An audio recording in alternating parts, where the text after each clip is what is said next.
Le Journal du Midi, section Société. Parlons donc de la douloureuse histoire de la famille Provencher, de la petite Cédrica qui est disparue. On en a parlé, on en parle et on n'a pas fini d'en parler. Et la police épluche à peu près 80 dossiers de pédophiles résidant dans la seule région de Trois-Rivières. Ce qui a fait sursauter le docteur Pierre Mailloux, qui a repris son titre, psychiatre. Docteur Mailloux, bonjour! Bonjour, Gilles. 80 dans la seule région, on peut imaginer ce que représente le Québec ou Montréal. Il doit en avoir 200 000 au total. Ben là, écoute, c'est beaucoup de monde. 80 dans une petite place comme Trois-Rivières, 80 dossiers criminalisés de pédophiles. C'est à part de tous ceux qui ne sont jamais fait pincer. Ça commence à faire, écoute, on a presque un pédophile par coin de rue, là. Ils vont, bientôt, là, ils vont rivaliser pour les coins de rue. Et ces 80-là dans la région, pensez-vous que ils sont sous le radar de la SQ, un peu surveillés ou pas surveillés du tout? Très peu. Il y a eu une espèce de lâcheté face à la problématique des abuseurs sexuels au Québec. Et je pense qu'on récolte ce qu'on a semé, là, Gilles. Il n'y a pas de doute, moi, on est habitué de récolter ce qu'on a semé parce qu'on vit dans l'indifférence au Québec tout le temps et l'attentisme. Mais est-ce qu'il y en a là-dedans qui ont des dossiers, qui ont des passés de pédophiles dans ces 80 dossiers? C'est ça, c'est 80 dossiers de passés de pédophiles. Et souvent, la plupart, c'est des récidivistes.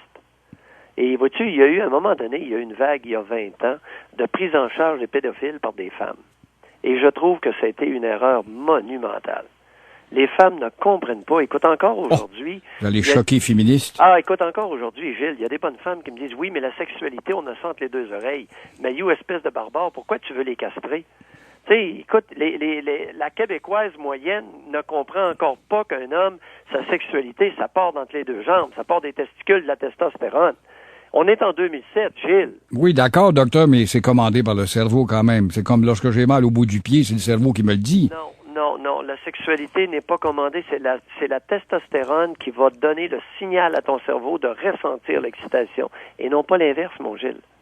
Alors ça, chez l'homme, il y a une différence majeure et colossale entre la sexualité féminine et la sexualité masculine. D'ailleurs, Gilles, prédation sexuelle, agression sexuelle, déviation sexuelle, quasi exclusivement masculin. Ouais. Il y a 20 de femmes qui le sont? Oh, Gilles, colporte pas ça, s'il vous plaît. Mais non, mais vous me dites 80. Non.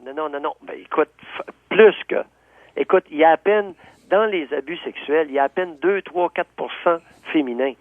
C'est quasi exclusivement masculin.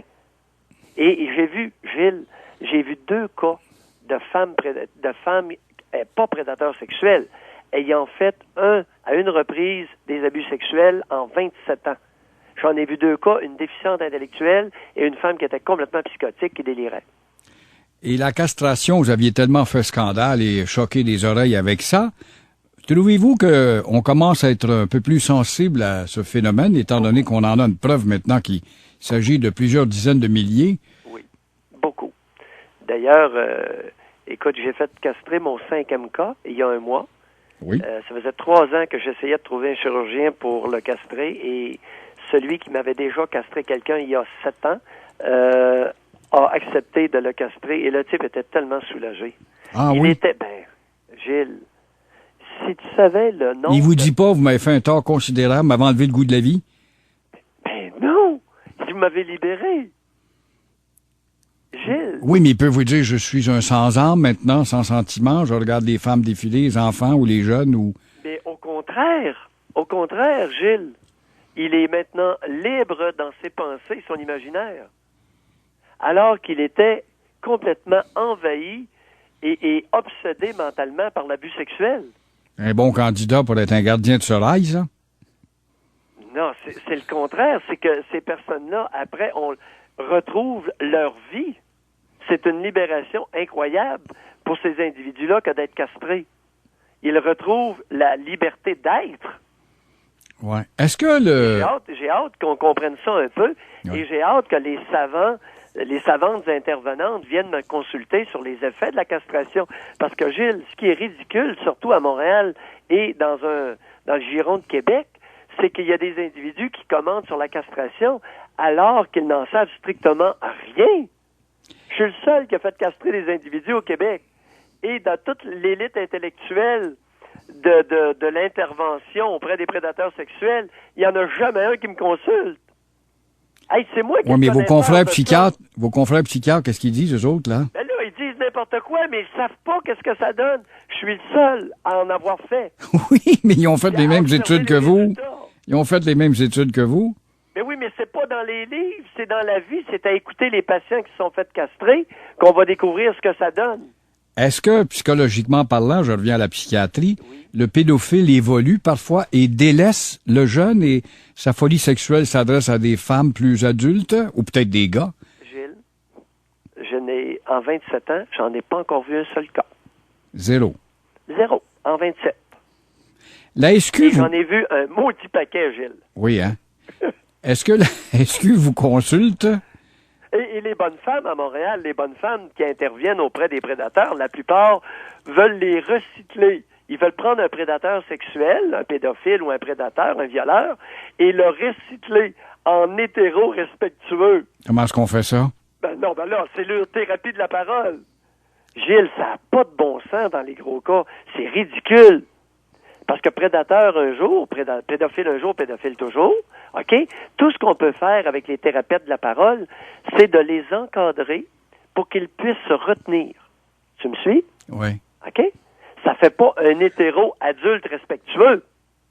Est-ce que la SQ vous consulte des fois quand elle, je sais pas, elle cerne de quelqu'un, là? Jamais. Jamais. Non. Ils ont des psychiatres, eux aussi, dans leur rang? Des gars de fauteuil de cuir, ils doivent en avoir dans leur rang? C'est pas. Pas. C'est pas. Alors, docteur, qu'est-ce qu'il faut faire? Maintenant que vous avez pris votre titre de docteur, on peut vous appeler docteur. Hein? Ben oui, puis j'aime ça, faire de la psychiatrie. Tu m'appelles à mon bureau, là. Bravo. J'ai roulé en tabarouette depuis 8h30 ce matin, sans arrêt. Bravo. Et j'en ai vu. Puis j'aime ça. Oui. J'aime beaucoup la psychiatrie, Gilles. Est-ce que vous aimez mieux ça que la... Je suis devenu psychiatre parce que j'aimais ça. Je fais de la psychiatrie parce que j'aime ça. Oui, Puis, vous aviez dévié une secours, vous avez mis à la radio. Non, j'ai continué, j'ai toujours continué à être un vrai psychiatre, à opérer une clinique externe. Ouais. Hey, j'avais 310 dossiers actifs en faisant de la radio. Mettons que... J'étais un des psychiatres, OK, qui fait des cliniques externes, un de ceux qui avait le plus de patients en clinique externe, malgré le fait que je faisais de la radio à chaque après-midi. Docteur, Donc, vous, là, d'après vous, là... Oui, je suis un bourreau de travail, mon Gilles. Ben, bravo. Je vous demande, peut-être avec des si, on fait pisser les chiens, puis on va nulle part, mais le gars ou l'auteur ou les auteurs ou l'auteur au singulier là, de cet acte à l'égard de la petite, il est rendu où, là, dans son scénario? Elle est encore vivante? Elle est dans un autre pays? Ou on peut pas sortir du pays de même? Elle est... D'après vous, là? Regarde, c'est parce que on a essayé, Gilles, de singulariser cette problématique-là, alors qu'elle est très plurielle. Et j'insiste, très plurielle. Il n'y a jamais deux pédophiles pareils. Autrement dit, tout ce que tu peux imaginer peut être déjà survenu.